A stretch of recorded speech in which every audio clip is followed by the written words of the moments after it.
Subscribe कीजिए इरिपा my pride and bell icon को दबाइए latest railways news and current affairs को सबसे पहले देखने के लिए। नमस्कार, मैं अजय अवधीच। दोस्तों, आज़ादी के बाद देश में हो रहे सबसे बड़े किसान आंदोलन का पटाक्षेप क्या होगा, कुछ पता नहीं। लेकिन एक बात ज़रूर है कि एक नए आंदोलन की सुगबुगाहट ज़रूर सुनाई दे रही है। एक ऐसा आंदोलन जो सरकार के विकास विजन के पिलर को हिला सकता है।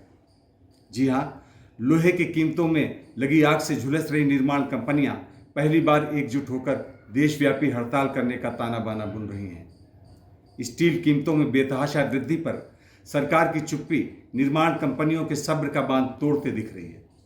खासकर देश के road transport and highway minister Nitin Gadkari की भी अपील को प्रधानमंत्री मोदी ने जिस तरह नज़रअंदाज किया है, सरकार की परियोजनाओं का निर्माण कर रहे कॉन्ट्रैक्टर्स चिंतित हैं और उनके संगठन एकजुट हो रहे हैं। आइए सुनते हैं कॉन्ट्रैक्टर्स की ही जुबानी। स्टील की दरों में पिछले 6 महीने में बेतहाशा वृद्धि हुई है और इससे सबसे ज्यादा प्रभावित होने वाला उद्योग निर्माण उद्योग है। कंस्ट्रक्शन इंडस्ट्री पूरी तरह से चरमरा चुकी है, कमर टूट चुकी है। जिस समय हम लोगों के एग्रीमेंट हुए थे उस समय स्टील की मार्केट में दरें लगभग 37 रुपए, 36 रुपए, 38 रुपए तक थी। लेकिन इस वृद्धि की वजह से हमारे नुकसान की भरपाई का कोई प्रावधान हमारे एग्रीमेंट में सरकार के द्वारा नहीं किया गया है। बाकी उद्योगों में इसका लाभ मिल जाता है। अगर पीछे से महंगा माल मिलता है तो आगे वो उसकी कीमतें बढ़ाकर अपने नुकसान की भरपाई करने में सक्षम है। लेकिन कंस्ट्रक्शन इंडस्ट्रीज के लिए ऐसा कोई प्रोविजन नहीं है। अवधेश जी, स्टील की बढ़ती हुई कीमतें ये इंफ्रास्ट्रक्चर के लिए आप ये मानिए अभिशाप बन के आई हैं। प्राइवेट सेक्टर्स में तो जो भी प्रोजेक्ट पे काम हो रहे हैं वो सारे प्रोजेक्ट की कास्ट बढ़ जाने के कारण उनकी सेल बिल्कुल डाउन हो गई है, कोई ख़रीदार नहीं मिल रहे हैं। गवर्नमेंट प्रोजेक्ट्स में रेलवे की बात करें तो रेलवे में ये स्थिति है कि 5 करोड़ के नीचे के प्रोजेक्ट के ऊपर तो पीवीसी है ही नहीं। 5 करोड़ के ऊपर के प्रोजेक्ट में भी जो पीवीसी है वो पीवीसी सही नहीं है। उसमें क्या है कि महीने की पहली तारीख के ऊपर आप पीवीसी पेमेंट करते हैं और एक महीने पहली तारीख से 30 तारीख के बीच में 6 बार रेट बढ़ जा रहे हैं। पहली तारीख से लेकर 30 तारीख तक 5 रुपये से 8 रुपये तक के रेट बढ़ रहे हैं। ऐसी स्थिति में आप वो बढ़े हुए रेट पे तो आप उनको पीवीसी दे नहीं पा रहे हैं।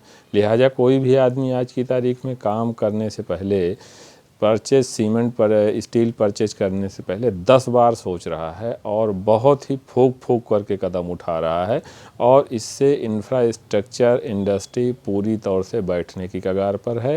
एनएफ रेलवे में नॉर्थ ईस्ट में जो भी हमारी प्रोजेक्ट्स चल रही हैं रेलवेज की, अगर उसके बारे में बात करें तो कई लोगों ने काम करना बंद कर दिया है या ढीला कर दिया है। इस वजह से हम लोगों को तुरंत सरकार को मेरा ये निवेदन है वो इसे कुछ न कुछ ऐसा रोक लगाए जैसे ये काम सुचारू रूप से चल सकें। वह स्टील में जो या सीमेंट में जो भी पीवीसी क्लॉज हमारे इम्प्लीमेशन होता है उससे भी कुछ भी भरपाई नहीं हो पाती है। तो पीवीसी को भी कुछ ऐसा एक तरीका निकाला जाए जो भी एक्चुअल इंक्रीज है। आज सेल हो या जो भी हो, पहले सिर्फ महीने के एक दिन ही उसका रेट इंक्रीज होता था। आज की डेट में एक महीने में 3 से 4, 5, 6 बार भी वो लोग रेट इंक्रीज कर दे रहे हैं। अजय जी, जो आपने स्टील के बारे में मेरे से क्वेश्चन किया है कि स्टील के जो रेट बढ़ गए हैं, उसके बारे में मेरा सिर्फ इतना ही कहना है कि हम लोग गवर्नमेंट ऑफ इंडिया की कई काम करते हैं, जैसे रेलवे है, IOCL है, ONGC है, और इन सब डिपार्टमेंटों में 5 करोड़ से ऊपर तो प्राइस वेरिएशन कॉस्ट होता है।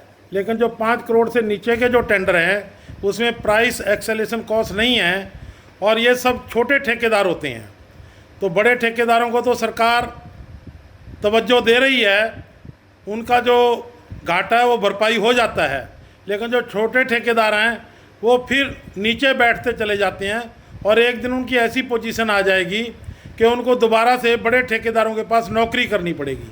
तो सरकार को चाहिए कि छोटे ठेकेदारों को भी प्राइस एक्सेलेशन कॉस्ट दिया जाए और छोटे ठेकेदारों को भी अपनी जगह पे वो स्टैंड करें, उनको घाटा ना जाए, इस चीज़ का खास ध्यान रखें।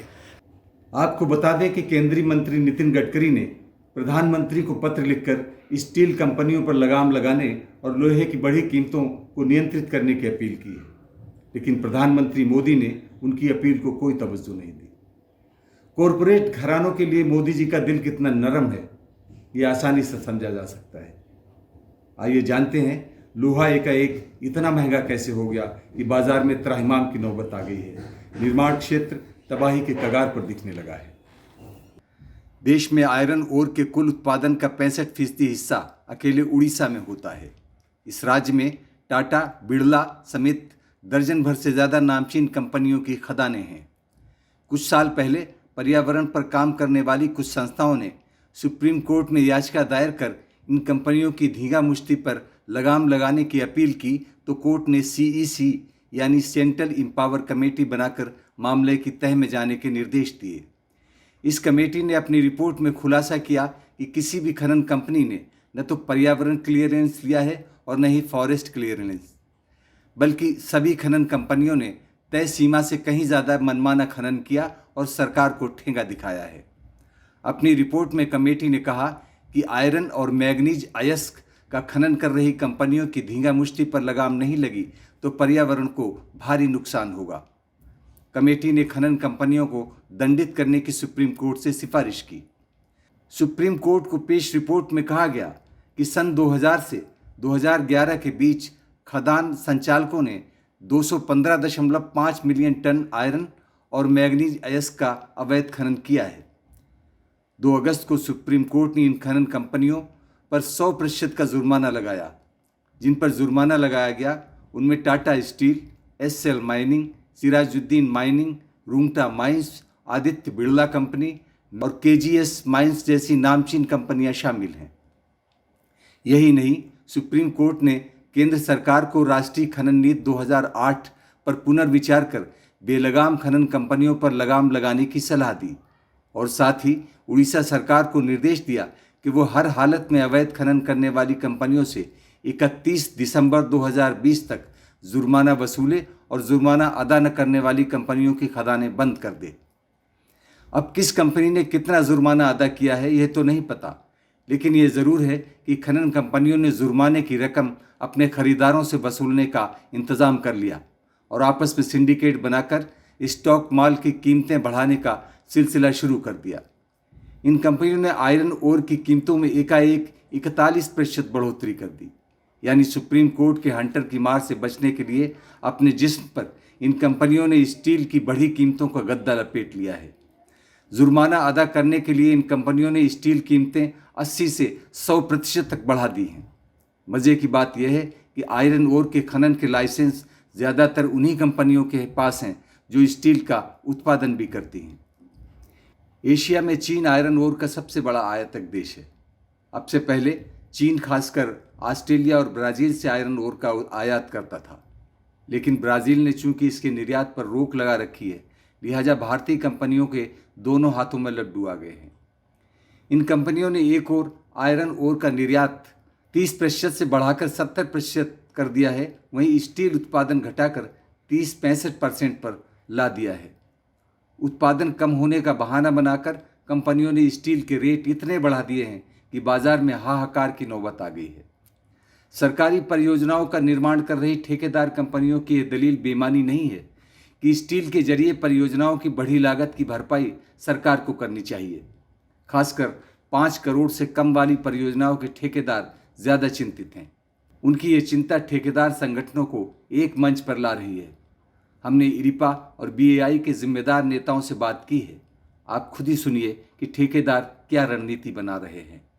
हम लोग अब बिल्डर एसोसिएशन ऑफ इंडिया के साथ साथ इरिपा जो रेलवे कंस्ट्रक्शन कॉन्ट्रैक्टर्स एसोसिएशन है, जिसके अध्यक्ष राष्ट्रीय अध्यक्ष श्री बालकृष्ण शर्मा जी हैं, उनको साथ लेकर, इसके अलावा क्रेडाई को साथ लेकर, NHAI की कंस्ट्रक्शन इंडस्ट्रीज को साथ लेकर भारत में इंफ्रास्ट्रक्चर से संबंधित जितनी भी हमारी एसोसिएशंस हैं, हम सबको एक प्लेटफॉर्म पर लाकर एकजुट होकर और हम आदरणीय प्रधानमंत्री जी से ये अनुरोध करेंगे कि स्टील निर्माताओं के द्वारा जो एक ये गठबंधन करके एक ये सिंडिकेट बना करके स्टील में मनमाने ढंग से वृद्धि की जा रही है, इस पर रोक लगाई जाए और कंस्ट्रक्शन इंडस्ट्रीज को कुछ राहत की सांस दिलवाई जाए, अन्यथा ये उद्योग पूरी तरह से चरमरा कर बर्बाद हो जाएगा।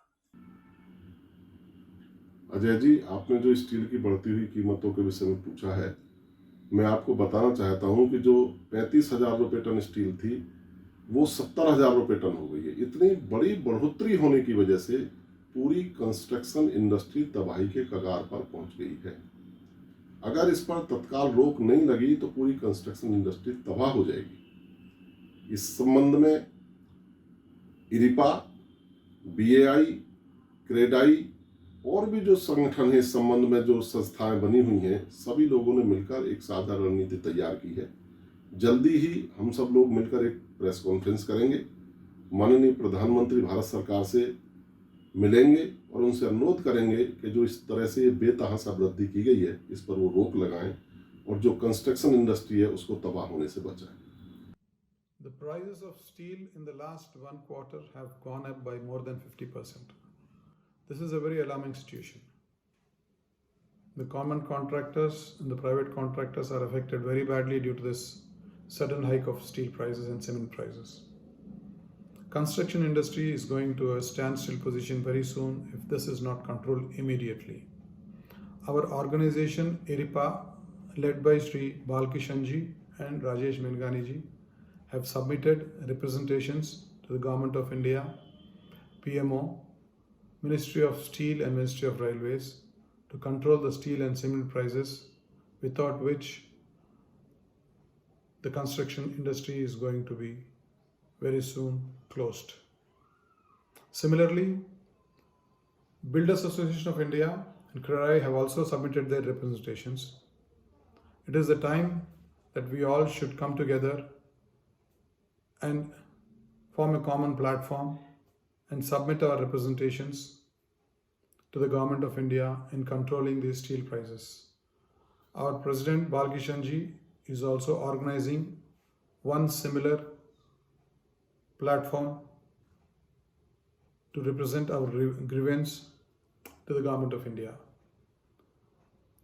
Our Prime Minister, Honorable Prime Minister Sri Narendra Modi ji, also may please intervene in this matter in controlling these steel and cement prices, which are being abnormally increased every day. हमारा ये video आपको कैसा लगा हमें अपने comments देकर बताइए। और दोस्तों, वीडियो को लाइक, सब्सक्राइब और शेयर ज़रूर कीजिएगा। सब्सक्राइब के बगल वाली बेल आइकन भी दबाइए। जल्दी ही किसी और गंभीर मसले पर हम फिर रूबरू होंगे। तब तक के लिए इजाज़त दीजिए। नमस्कार।